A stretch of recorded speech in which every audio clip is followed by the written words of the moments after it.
The funding for this video is provided by the amazing members of my Patreon. Also contributions from viewers like you. Thank you. Yeah, I started from PBS Kids. What you gonna do? Fight me? Anyway, roll the video.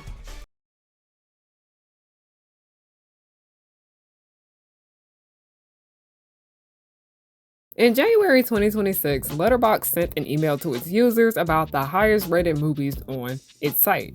There were numerous categories for this, and I decided to go through it as I wanted to see what films I missed out on last year. And I was paying close attention to the animation categories. For the highest rated short film, there was a movie called Skin Flick.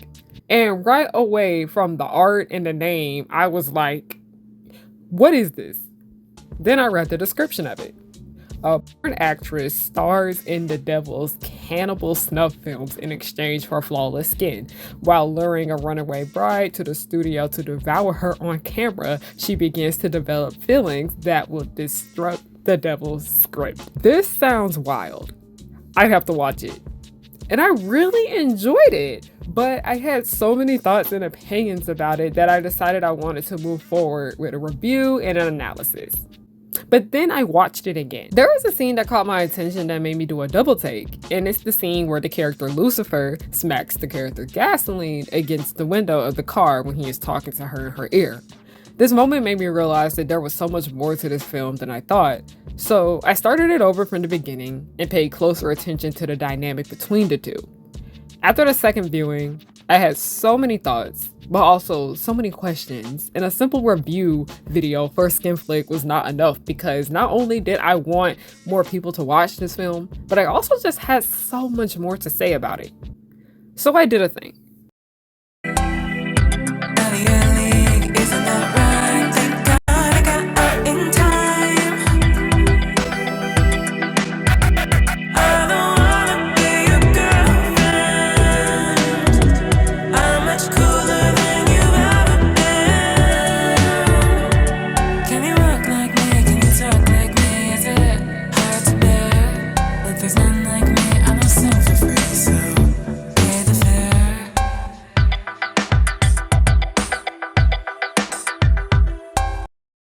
I'm actually really freaking nervous right now.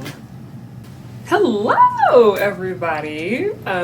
Hey y'all, it's Harriana and I'm back with another video. This is a very, very special video here today. But hi, hello, I'm Harriana. I am the captain. You are not my first mate. I don't got no first mate because you want to know why? Bring your ear closer to the speaker so you can hear me.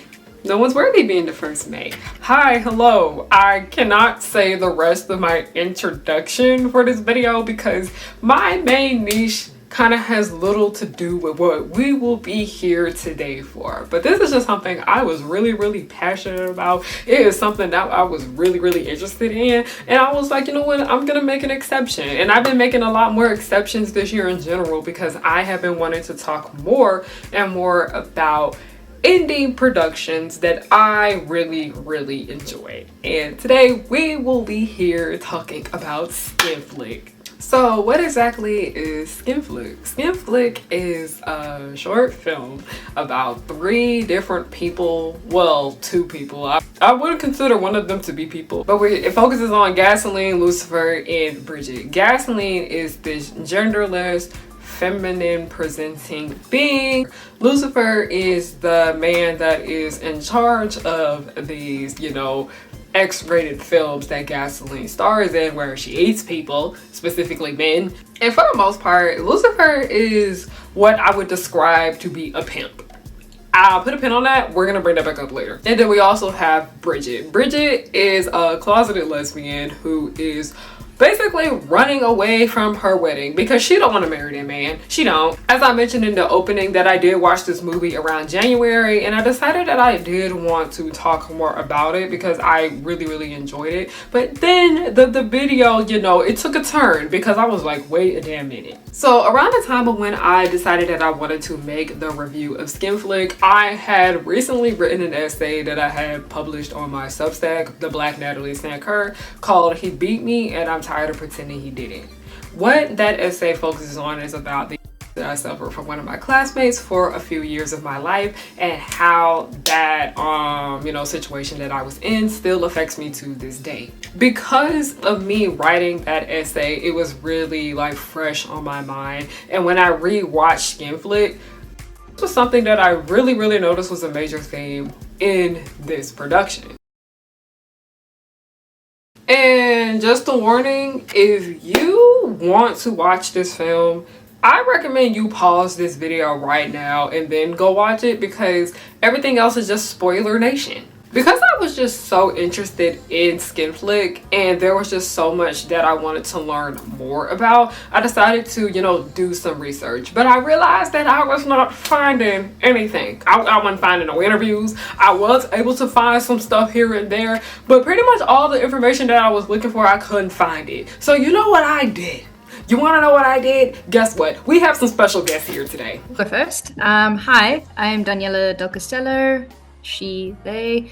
I've been in the animation industry for a while in multiple roles. Animator, biz dev, even done some teaching. And then, joined Gobelins. What my main goal in life is just to make a whole bunch of gay stuff, always using the animated medium. So this was an amazing treat. And in the meanwhile, I'm doing some odd jobs while trying to make more gay stuff and get that funded, if that's a great description. So hi, I'm Alice. My pronouns are she, they as well. And it's very similar to Daniela. I also love producing gay stuff. So I used to work in live action cinema and then went to animation. And I love just, doing all type of stuff. And I know my work is very inspired by drag and some spectacles I used to do in Paris when I had the time to before Gobelins.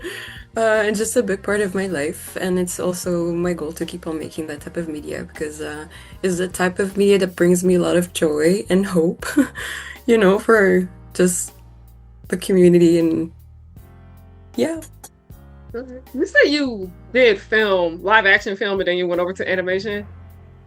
Yeah, so I studied live action, made some short films, and then I went to animation because it's a way more queer space, I feel.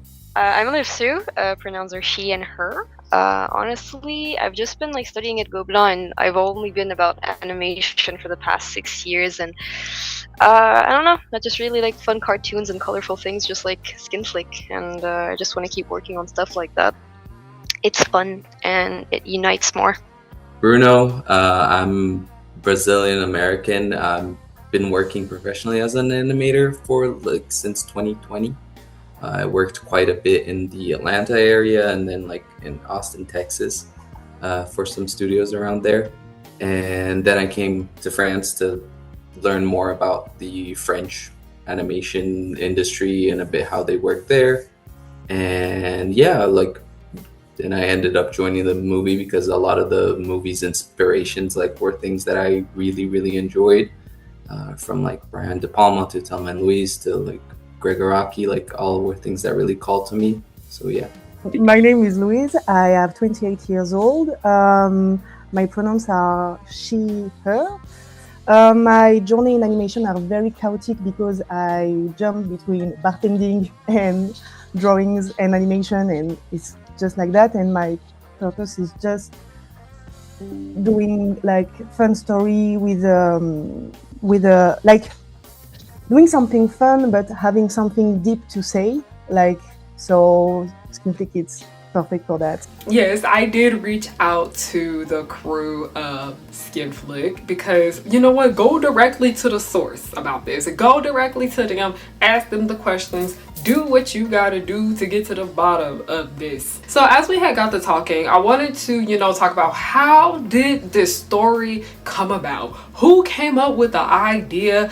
Where did this concept come from? And Alice was the one who, they were the one that came up with it. I came up with the idea. Actually, I came up with it back in cinema school. And I know it sounds very weird, but it was supposed to be live action at first. Which now sounds very, very odd because like I don't even imagine how you would do that in live action. But the story was very different. It was a much darker story, way more abstract, and it changed a lot in Gobelin when we whole like wrote the story together. It became a lot more fun, like lighthearted. Now, what did everyone else think when you came up with this idea? Um, so I remember pitching it. That's also why I love animation. Is like I could see some people were a bit freaked out. But Yeah. also, I like some people immediately came up to say they loved the story. Like Daniela was one of the first person to really support the pitch in Gobelin because she also tells very similar stories. And so yeah, it's like the reaction I got was pretty nice because also I don't know, I like when people are weirded out by stories. Usually it means you're getting somewhere good. So, how long did it take to write the script? So yeah, with the script, I think we started more or less like end of May, June. As soon as we like got it together as a group, we like just defined some little things of like who's Bridget, because she was like the most open-ended character, because we basically knew quite a bit of Gasoline was. But Bridget was like, oh, she's gonna be like the love interest we have to find out, and her counterpart. As soon as we defined that, we almost like immediately started writing, and we worked very similar to like a writer's room in which we sat down, discussed things that could happen, that could work, and then like type away and then come back, show it to everyone, continue like seeing like what works, what doesn't work. And that continued up till like October when we got a version that was like, it's okay to go to storyboarding. But then as soon as we got into storyboarding, there was so many things that like did not work once it went visually. And so like it was rewriting whilst boarding up until like January, February. Like I'd say February was like when the final words were put on paper.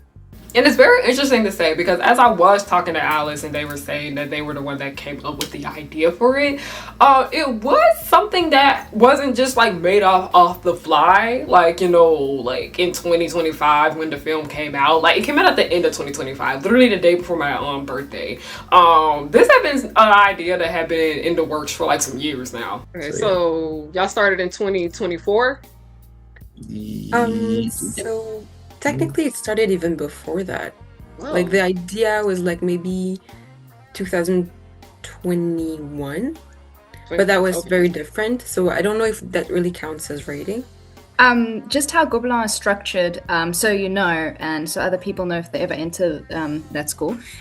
Basically, one person pitches, and then we all voted for whose pitch we wanted to work on. And we started off initially with 4 people, then we got together and started, you know, seeing what we liked about the story, and then tried to start building the script from there. And that's generally how it begins. And sometimes some stories change a lot and some don't. This one stayed quite solid to, like, all the main beats were already there from Alice. So, like, we didn't change a lot. We just had to add more and clarify a lot more. And also try and push it into 8... No, it was initially supposed to be 6 minutes. Yeah. Because, the school gives us, like, a kind of a limit of, like, 5 minutes. And the first storyboard we did was 10 minutes long. So we had to cut a bit, like, rewrite. But also the writing... as kind of Bruno was saying with like the exact words we're using, it went even into editing because the actors gave us so many, like the actors and actresses gave us so many options. We were able to even choose from that during editing. And we did get around to, you know, talking about the film, talking about the characters. And for the most part, I really want y'all to hear what they have to say about it, like the entire crew, because they just gave like so much good information. We had such a good and engaging conversation here. And I don't want to feel like I'm taking up too much of this. Like, I know this is the Harry on a Hook channel, but, you know, I want them to talk about their film. That's interesting, though. I was like, all 6 of y'all wrote it? Wow, okay. So this is another like writing question. Honestly, this is just more so of a question I just had about everything overall. What decade did this take place in? Because I was like, I didn't see a phone, but there's a TV. I'm like, is this the 80s, the 90s? It's more or less like 80s, like a, a bit of end of 70s, early 80s, like new Hollywood type of era. So because main of our main inspirations were from that era. Okay, yeah. Because that was another what? I feel like I know one movie that like could be like the inspiration. But I was like, what films or shows or just anything around that time period, what inspired like the overall like aesthetic of it? Because I have not seen Paris, Texas, but I used to be on Tumblr all the time and it was giving Paris, Texas. Definitely Paris, Texas was Paris, Texas. Sorry for my French accent. Paris, Texas was definitely in the original mood board. And all the work from Eddie Muller, who's the cinematographer of this film, was very inspiring. It's live action though, but the colors in this films are very, and it's that moment of Hollywood history where, you know, film with the, yeah, just amazing cinematography. But also one thing I think that really inspired, and we, I don't want to say we all suffered from that. It's mostly Louise, because one of the inspiration from the film were a pile of magazines from the 2000s that I found at my aunt's place that like her son left years ago.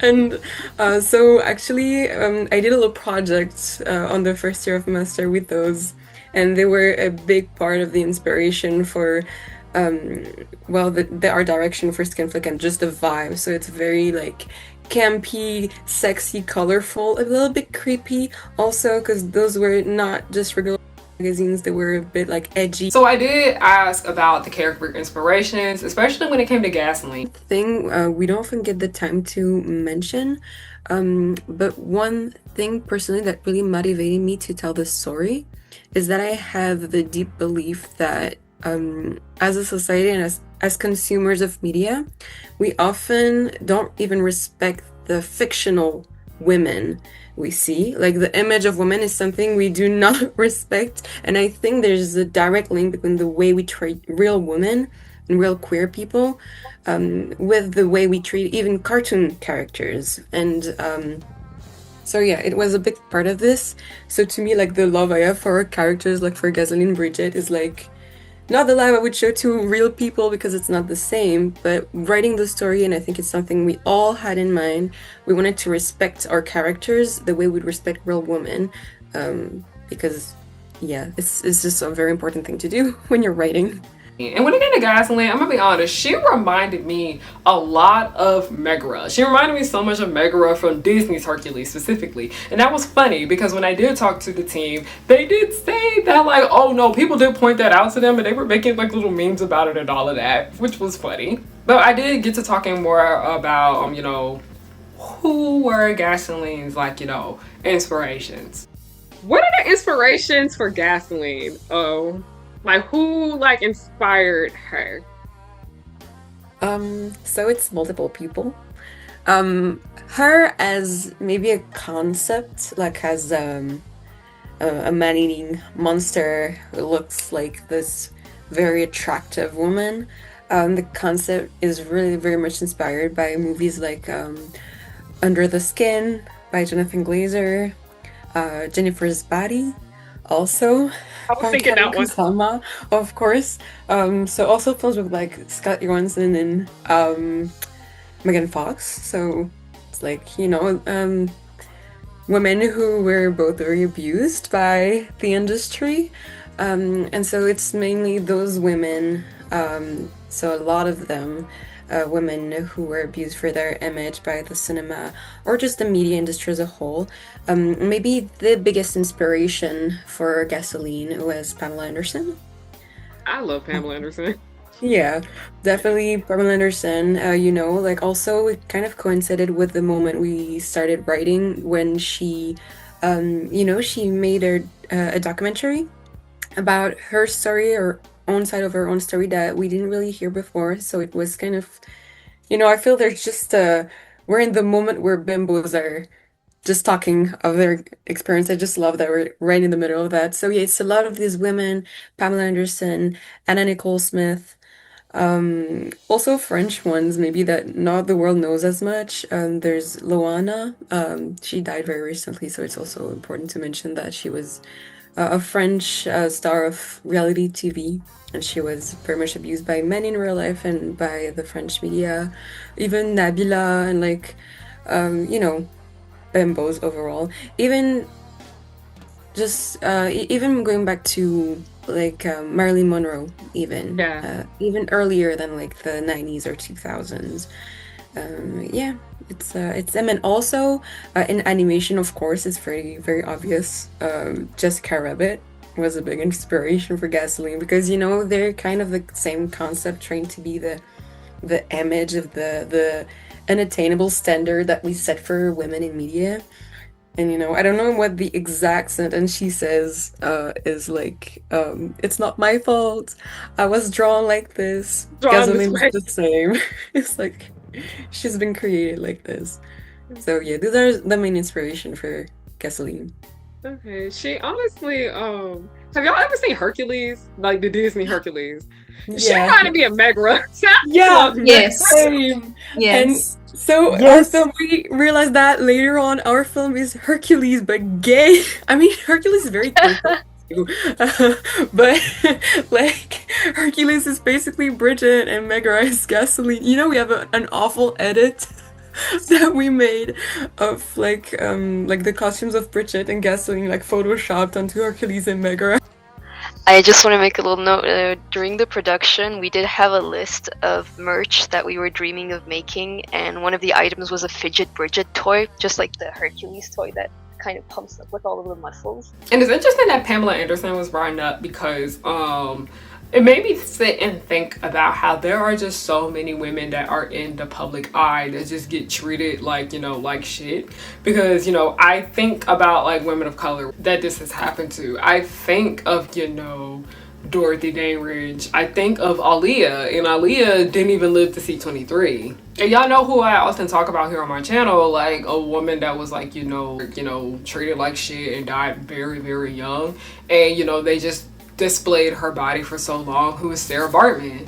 And if you don't know who Sarah Baartman is, she basically was this black woman who was kidnapped from Africa and was brought over to, Europe. It was pretty sure it was like Paris, and was basically put on in a human zoo where people would come in and like objectify her body. Sometimes they would like her, sometimes they would like harm her and all of that. It's a very, very tragic story. And when Sarah had even passed away, they still were, objectifying her. They literally put her dead fucking body on display for people to still look at. Like, oof. And I think that's the reason why Gasoline's character, intrigued me so much, because we're going to bring up Sam Levinson later on in this video. But it's just nowadays I notice that when we tell stories about sex workers, they're not necessarily done with care. So when I do see a story about a sex worker that is done with care, I'm like, yes, please, thank you.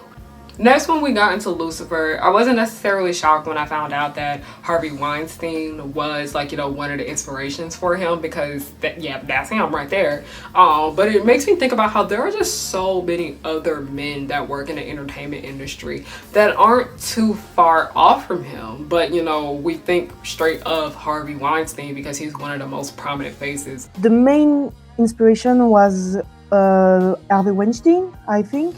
Like all the stories like of the gross producer who abused women in the cinema industry. He's basically the basic douchebag, the ultimate douchebag with daddy issues and god complex. So yeah, I think it's the main inspiration for him. Like, but it was very cathartic when we wrote, because we just go around the table and we are like, okay, what the worst sentence you hear as a woman from a man, and what can we bring on the devil? And we just released everything we heard, like, ah ouais, this man said that to you, ah ouais. That's very interesting. So I think that's the main inspiration for the devil. Woman, even more because of that. And we played with these ideas as well. And then when we got our voice actor, well, actually, no, Lifsu can chat about that later, but I think he also brought a lot of extra to the table with Lucifer as well, that like really filled him out. There was the dude like from Girl Next Door, right? Which was like the humongous like inspiration for acting. Oh yes, Girl Next Door. It was the guy who was played by Josh. Timothy Olyphant. Yeah, that guy. Sorry, yes, Josh, Timothy, similar names, right? Yeah. It's great for acting, and just like this guy that can just change from like being nice to being like an absolute psycho and like a sick. One thing we really wanted for the devil was for him to be very charismatic, and another inspiration that we did have, and it was Tim Curry in the Rocky Horror Picture Show.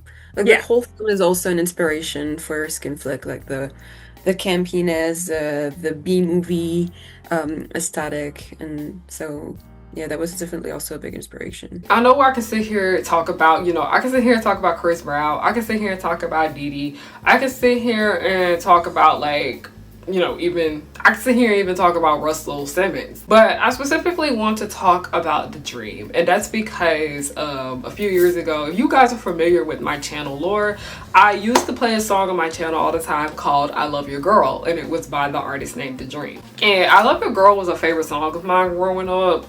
It was a song of mine that I really, really enjoyed in my early 20s. But then there was news that had come out about how The Dream was involved with trafficking, and I just didn't know what to do, because a lot of people like to push this notion about separating the art from the artist, but I just felt deeply unsettled with having that man's music on my channel, especially knowing that it became like a staple on my channel, because I actually had some mutuals reach out to me when this news came out about this, like, news that came out about him causing harm to this person, this young woman. And like I said, that's one interesting thing about the film Skin Flick, is that these three main characters here, they just reminded me so much of like other people out here. And the fact that I ultimately thought about The Dream when it came to Lucifer really, really is saying something, because as we see in the film Skin Flick, like Lucifer basically is just this nasty ass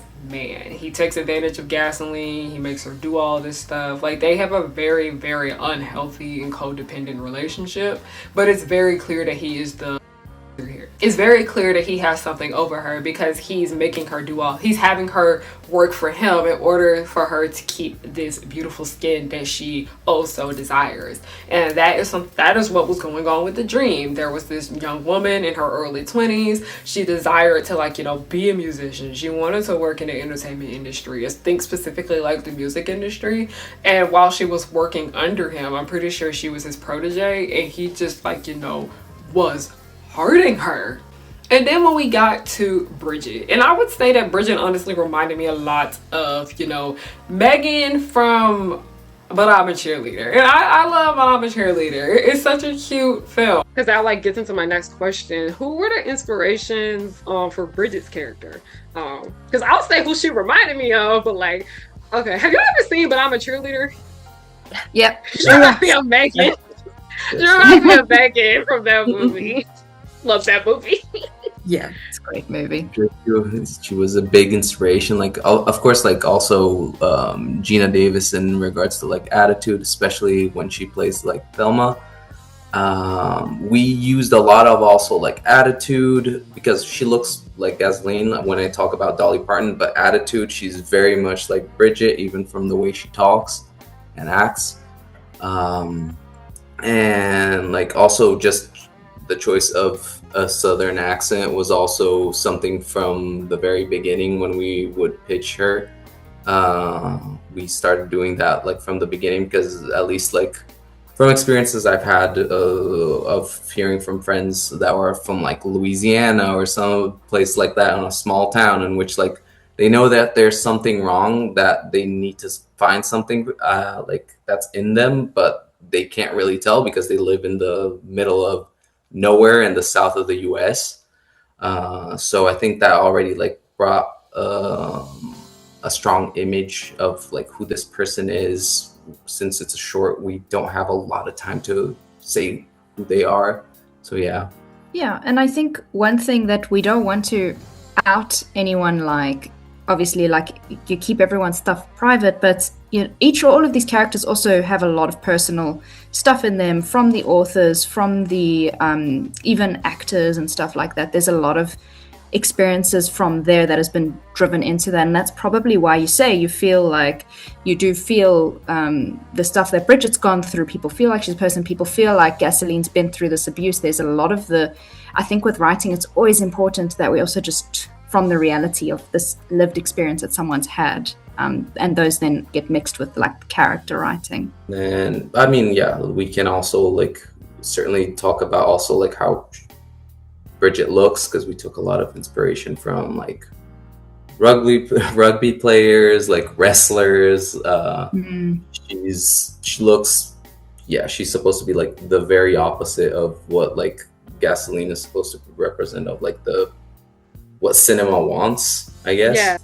It's the cliche on the horror movie of the war and the saint. Imagine when it came to the three characters that were in this film, Gasoline, Bridget, and Lucifer. Bridget was the one I felt like I needed a lot more understanding of, like, being like explained, because I could easily see who a Gasoline was. I can easily see who a Lucifer was, but I felt like I needed to like, I wanted more information about Bridget and how her character came about. But once I, sat down and like listened, I was like, oh yeah, it's Bridget's character, like, honestly, Gasoline's character makes me really sad, but Bridget's character makes me really sad too, just as well, because she, like I said, she's a closeted lesbian, and she's like basically ran away from her own fucking wedding. That's how unhappy she was with her situation that was going on. Like, she was like, you know what, I don't know where I'm going, I just want to get out of here because I don't want to be around that. And it's clear that she didn't want to disappoint her family, because in the scene where you could tell that she was having, was developing feelings for Gasoline, she started to cry because she's just like, oh my God, here I go again. But Gasoline's just like, no, you're gay, it's okay. There's nothing wrong with that. It's the cliche on the horror movie of the war and the saint. You see, like, that's interesting. Sorry, just It was interesting to me because I was thinking about the dance sequence. I love that scene. I love that scene. I love all of it. But I noticed that they just kind of switched clothes a little bit. Because I noticed Bridget is more like in like the cowboy outfit, and then Gasoline is the one that's wearing like the wedding dress. And it just kind of, I was like, I feel like because Gasoline's just always like forced to wear, and I don't want to say like hooker clothes, I don't want to say that, but like she's always just kind of like forced to show like a whole bunch of skin. But then sometimes she's like, no, I also want to wear like the long white pretty dress too. And then Bridget's like, okay, I'm forced to dress like this, I want to dress a little bit more different. Well, I mean, Alice can speak to like the choice of outfit, but I think just cinematically what that represented, like what we tried to repeat throughout the whole film, was that the characters like really see each other. Like, I see me in you and you in me, and that's empathy and that's connection, and that was just like a cinematic way to represent that. Yeah, that's kind of what I wanted to say. And it's also, there's a joke in like the lesbian community. I don't think it's just a French thing, because I've heard it from like the people I know mostly, and it's just a joke we've had with friends, is that whenever you love a woman, at first sometime when you're still a bit closeted, maybe when you're a bit younger, you don't know if you want to be that girl or if you want to be with that girl. Yeah, I do that over here. And there's also this cliche of lesbians of like, whenever they fall in love, everything goes super fast and they move in together super fast and they want to get married. And that also what the sequence is about. It's, I don't know, do I want to be her? Because they're both kind of closeted at this point, I think. Maybe not Gasoline, because she's lived a million lives, but I think she's falling in love for the first time, really. And Bridget, I mean, Bridget, no need to explain more. She was running away. Yeah, so it was also that, playing on that joke of like, they're lesbians, of course they want to get married already, It was quite I don't know, it was a bit of a surprise. We were so surprised to find such fitting characters. I'll start with Lucifer at least. So as we said, one of our main references was Tim Curry playing Frank, and we kind of wanted a voice actor that could imitate his vibe.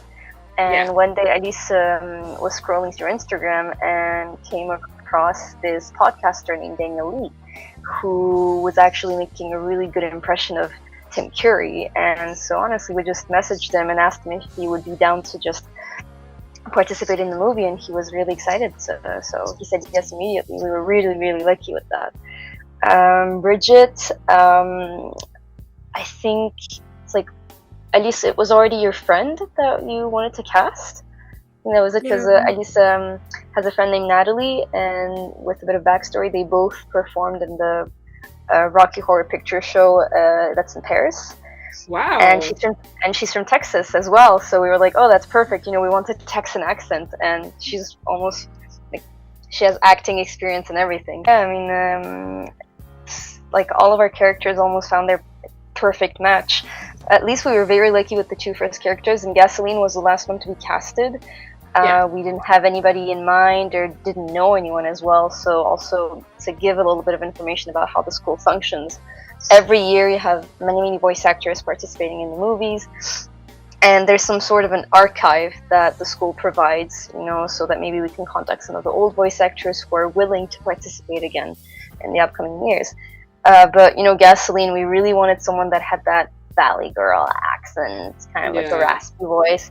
And none of the profiles in the list really had a, like, we could always hear a French accent, and we wanted something very American.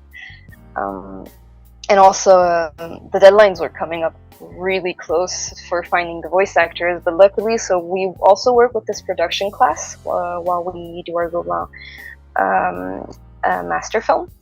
And one of them had a contact in this Facebook group with actors, with Parisian actors, and she posted a little flyer for us, just explaining what the movie was mainly about.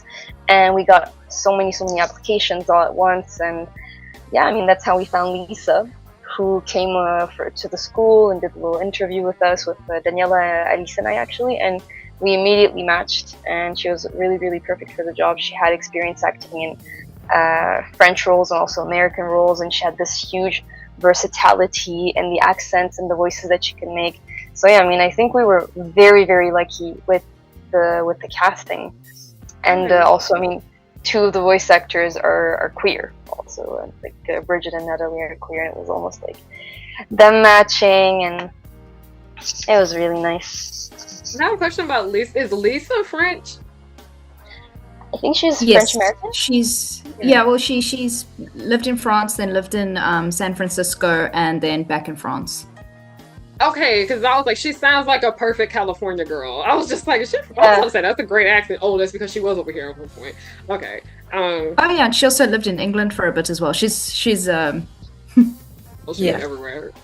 That's really cool. That's cool.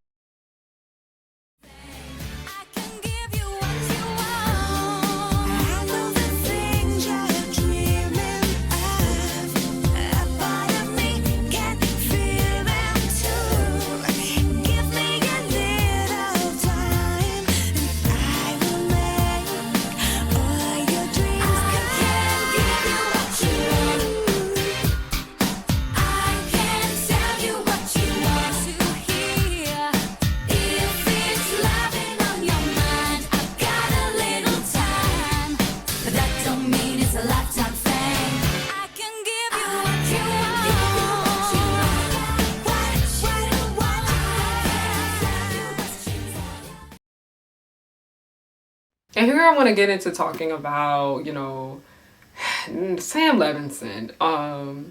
People have been talking about how they do not like the way that Sam Levinson portrays women. I have been talking about that for years at this point, and I'm getting to the point where I'm not really going to be talking about that much on my channel because I have already said what needed to be said. I feel like season 3, I'm like, we told y'all, it's just the same thing going on. But people are just talking about how he has the worst understanding of when it comes to sex work, and the way he portrays it in his productions is very, very questionable. And it really does depend on the gaze that we're seeing this from, because Euphoria is a show that is presented through the male gaze. And when it comes to works about this, we have to, engage with them with care. And I feel like Skin Flick is one of those films that did engage with it with care.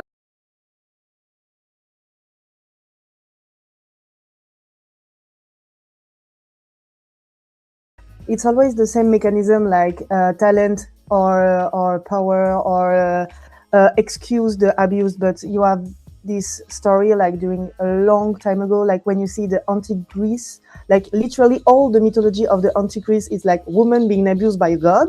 It's the fault of the woman, but because if it's a god, it's okay. Like, and yeah, so it's always the same mechanism, and we normalize this mechanism. And also there is also the fear of not putting word on an abused, like this is an abuse, this is something. And as a victim, you are afraid of being a victim, like you are afraid of being seen as a victim, and all the consequences, because you assume that when you assume you are a victim, you paid the mental ills, you paid the health care, you paid everything, so it's a lot. And when you are the abuser, you don't want to put the word to not being the bad guy or the bad person. So when you see some case like Didi or Weinstein or the guy like Didi, it's 20 years of abuse. But it's I think that's the problem. It's all normalized. People's like trauma is collateral damage in like this like self-driven narrative of your own success. Well, I'm saying from the misogynistic point of view, it's systemic. It is really systemic, and there is no structure in place to help people, women, when they undergo this. And the fact that people are like, oh, he didn't do this, or just to diminish that, is because no one wants to face the actual true horror and discomfort of our society and like the true like unbalance and unfairness of it. Can I mention a little something about that too? Just following that, and also what Louise said, I think it's also something about the character of the devil. Something we thought was like the reason why we chose him to be the devil and not just any director, because we could have made this movie without having him being the devil, is that with this, he's a man, but he's also a figure, which means he acts as like a singular director as a person, but also as the image of patriarchy. And the fact that Gasoline has like those little earrings, works as like he's constantly being in her head, and it affects you even when the men are not here in your life because of the system. And also another little thing that what Louise said reminded me of about like how in even in mythology, she said it's always a woman being abused by a god, and because it happens, then it's okay. One of my like one of the moments that became really woke about my filmmaking was one time when I took a good look at this one painting. I don't know if you know the name in English. I don't know what it is. In French, it's Le Baiser de Klimt. It's The Kiss. The Kiss, yeah. Klimt. And so it's this, it's a very beautiful painting by Klimt, where you have this man kissing the face of this woman who's like all laid back with her eyes closed, and there's like a lot of like golden flowers and everything.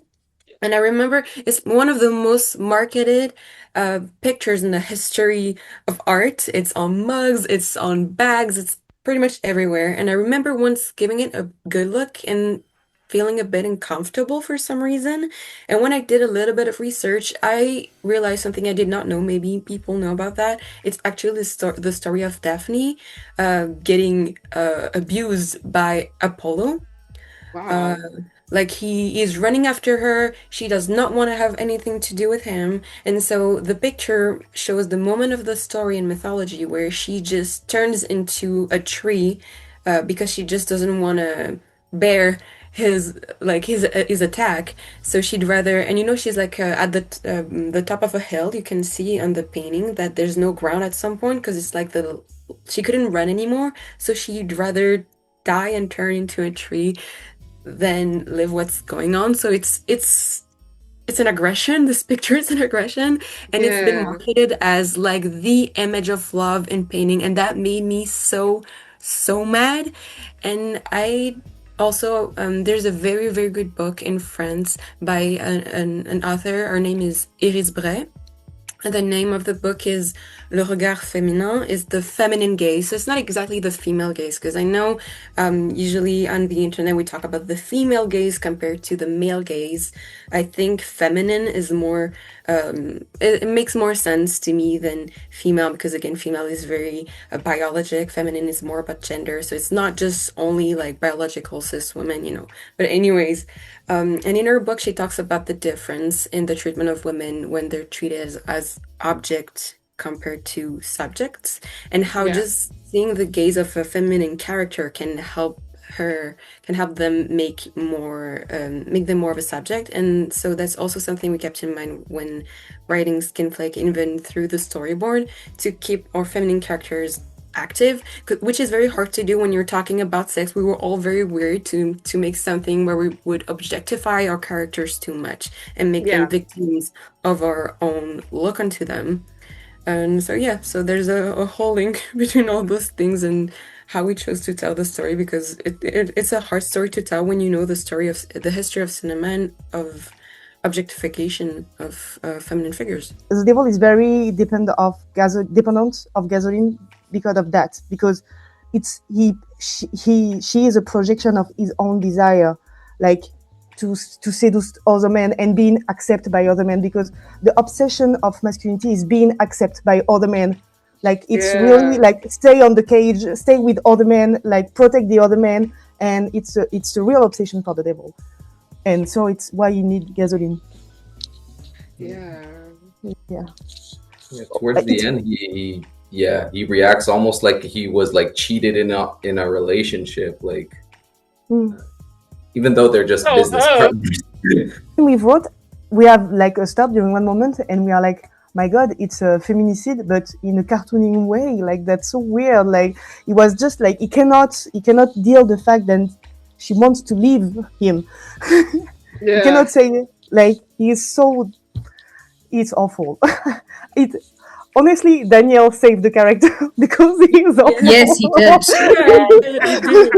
I think one thing also that was important in the writing of the devil is that even we were confused in the beginning as to what their relationship was supposed to be. We just knew he had some kind of ascendant and was a very manipulative character. And I think what I personally like about the character and how it's written is that at first he acts the way a lot of people do. He acts with the words, and he's not really there. He's not physically there. He's safe in his room, away from the action, telling her constantly what to do. And then it's when she starts getting power over her own body and her own life, starting to direct a bit more her own life, that he starts putting in his hands, and he has to physically come here, and he kind of reacts like a man-child, it's like, oh, you're not listening to me now, I'm just gonna destroy everything. He's just having this big tantrum. I think it does talk a little so about maybe even it's not what the film is about, but I think, it's also reminiscent of Thomas, of how sometimes, when somebody starts to try and get physically with you, if there's a possibility for you, you should leave. And that's kind of what she does in the end, and that's how she gets her freedom. She just leaves the studio entirely, and she leaves everything behind, her whole life behind. I don't think we talk ever about just how traumatizing this whole end would be for Gasoline, like if we were to ever imagine a following to the story. But she just left everything behind. And technically, so did Bridget. So both of them would be traumatized together. That's why they're trauma bond now. We wrote a good story. Sorry. Yeah, I mean, yeah, and then something to talk about later, I guess. And No, I also, get thing we once mentioned, I believe, with Daniela during a discussion about the devil in the early stages of writing the characters, that we felt that there was this very weird thing about him, where he was Gasoline's boss, but also, you know, how he calls.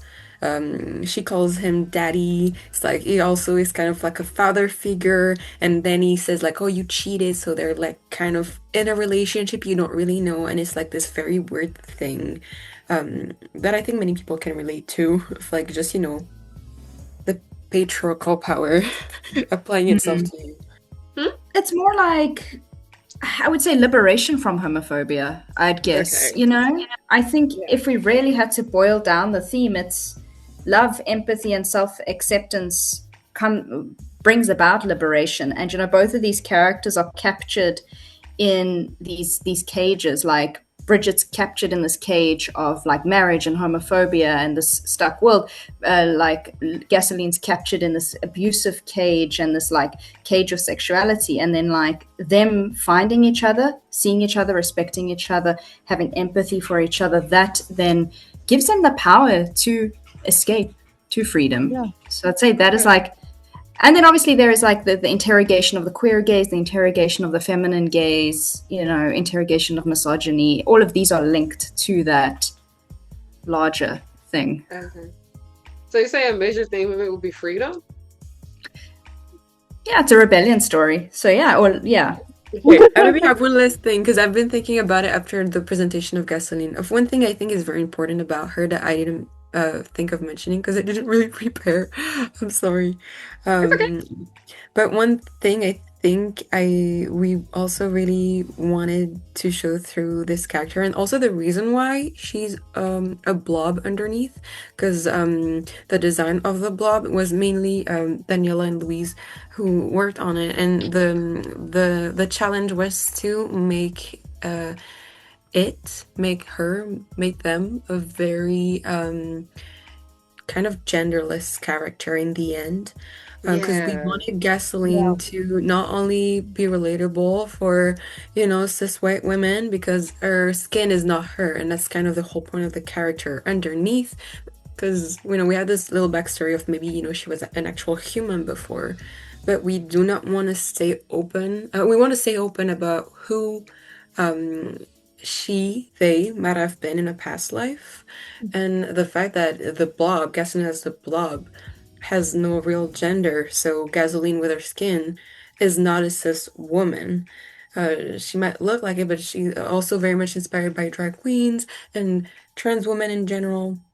And so we really wanted that character to have that kind of open queerness about her, about them. And some people saw it. I was so happy to see it in the YouTube comment section that her costume design is very pink and blue and with the hair very light, and it's kind of the trans flag. So Yeah. yeah, it was a very intentional. If you enjoyed Skin Flick, if you're somebody who has seen Skin Flick and has enjoyed it, go watch Women Wearing Shoulder Pads. I don't know why. I'm gonna find all excuses to recommend women. We talked about women wearing shoulder pads during like our call. Because I do feel like women wearing shoulder pads does have a lot to do with a similar thing with Skin Flick, about like, you know, freedom and do what you want to do and being free from something that is holding you down or holding you back. And I feel like women wearing shoulder pads does have to do with that when it comes to the storyline that had to do with Coquita and Marionetta. And I'm not sitting here and saying that Lucifer and Gasoline's dynamic is similar to the one with Coquita and Marionetta, because I feel like Gasoline and Lucifer's situation is significantly worse than theirs, but there are similarities within them.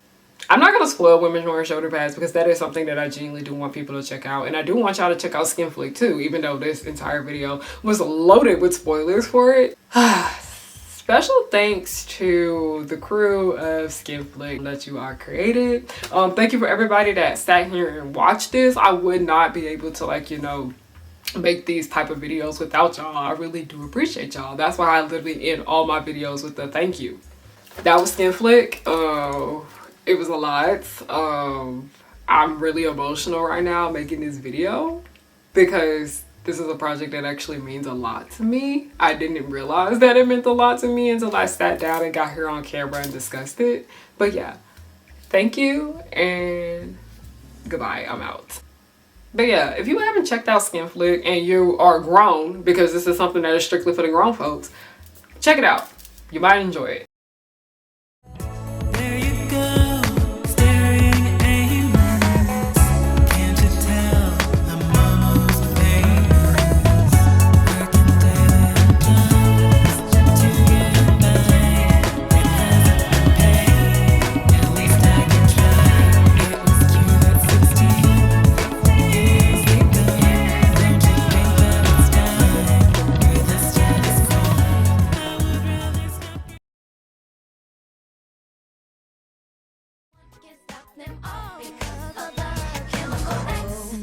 Now that you see, you should beware of the power of three.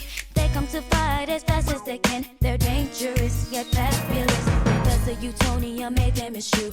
They are the colors of pink, green, and blue. They'll catch you in the blink of an eye and do it all before bedtime. They coming through and fighting, and everyone they're shocking. You know no one can stop them all because of the chemical X. They coming through and fighting, and everyone they're shocking. You know no one can stop them all because of the chemical X.